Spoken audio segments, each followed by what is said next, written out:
3G vertical up is one position in welding using stick or flux core that could get you a nice check in the field. And this when it comes to field welding. I like to say field welding isn't shop welding.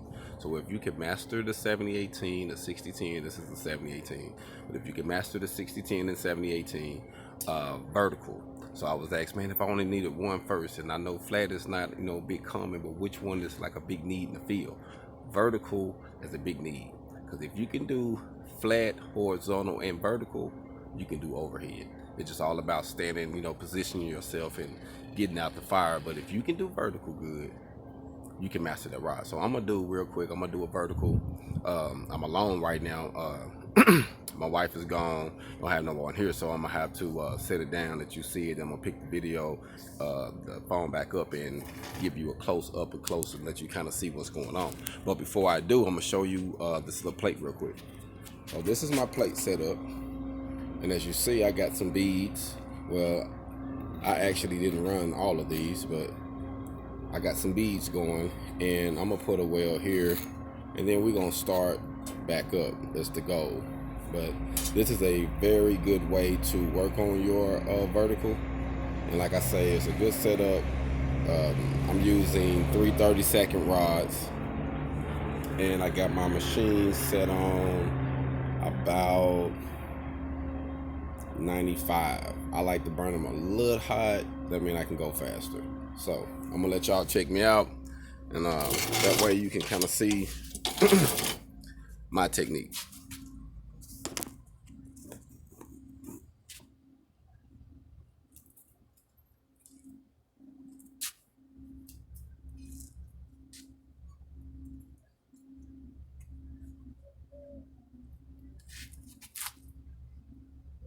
Always get relaxed. Getting relaxed before, while you practicing or before you run, and make sure you can get the full bead and you're not stepping on your cord and going up and having to stop. Make sure you get good in position and get relaxed.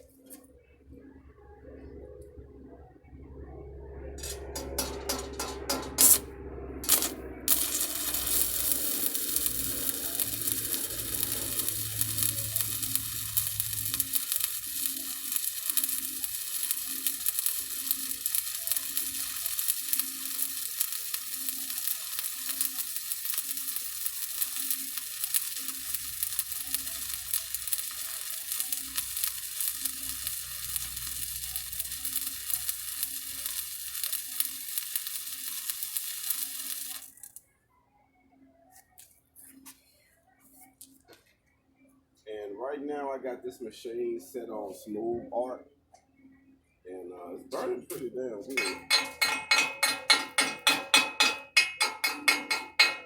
And this is just my first one getting started. And it's burning damn good.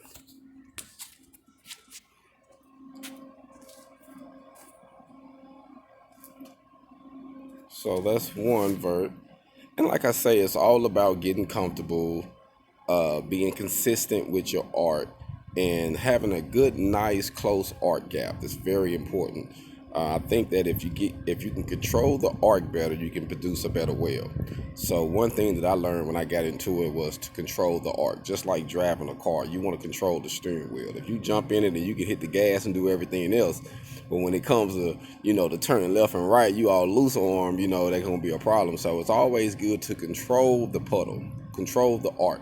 That'll be one thing that I would say most definitely do when you're getting started. Key into that when you're doing flat, because most people start in a flat position. Key into that, getting a good tight arc, maintaining your travel speed and your angle. It's very important. So I'm gonna run a little bit more while I got some little video left. I know my phone probably shut off soon. I don't know how much space I got on it.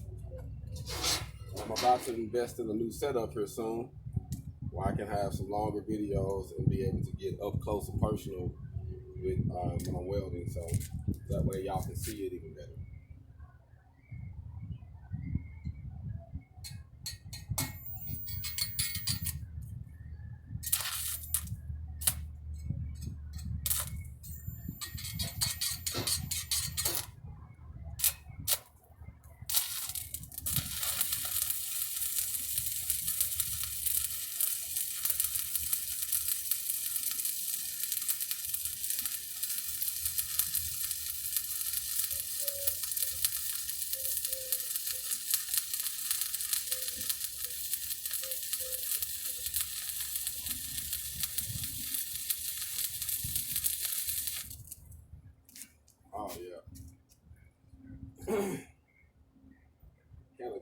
up on me a little bit when I started.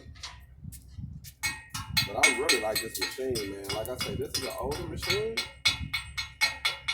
Woo. It burns like new money. I think you know what they was doing when they came up with this one. And it got like, I want to say it's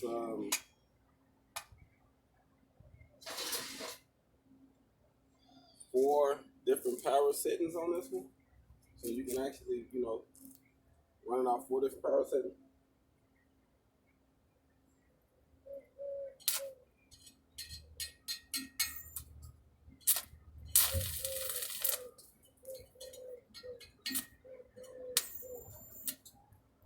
Oh wow, man.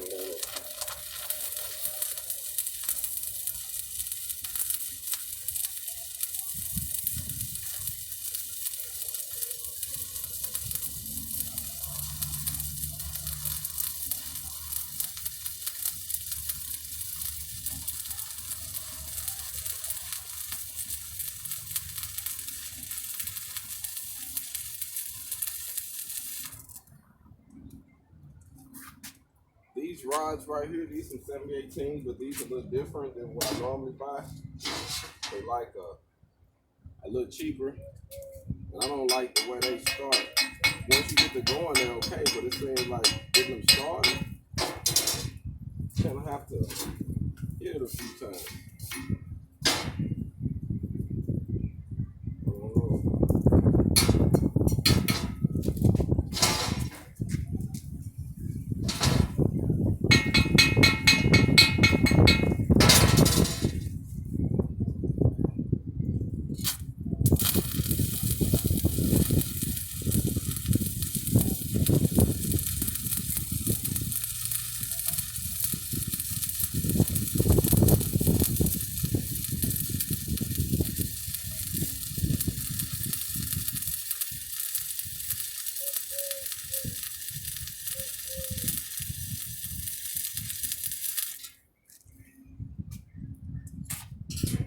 I'm gonna do that.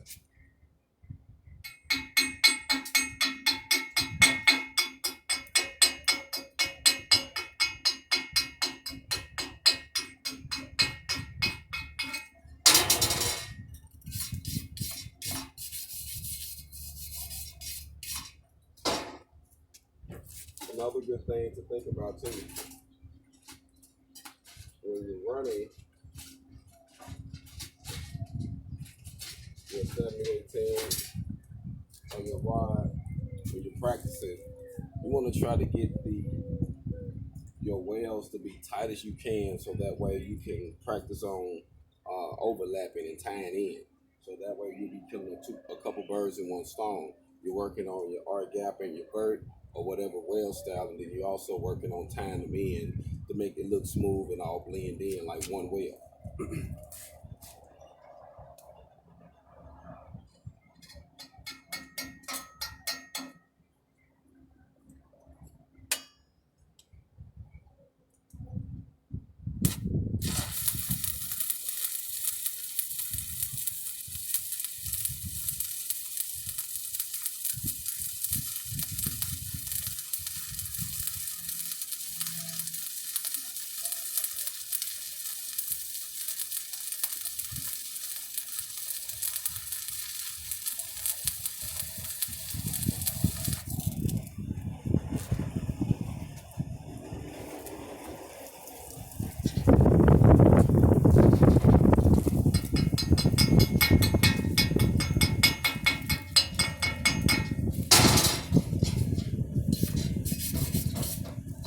Clean it off with the grinder. That way I can really show you how to blend it in and what it looks like on a good blend in. Where I brush on it.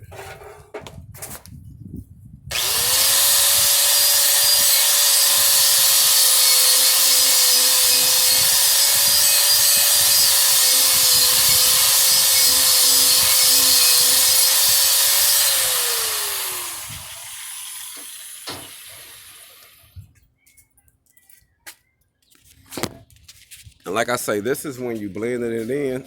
You want to have your arc gap tight, and you want to have your welds side by side. That way, it's going to look like one well as you go. So I'm going to show you some examples, like I say. And this is just getting them real tight. You see how tight it is?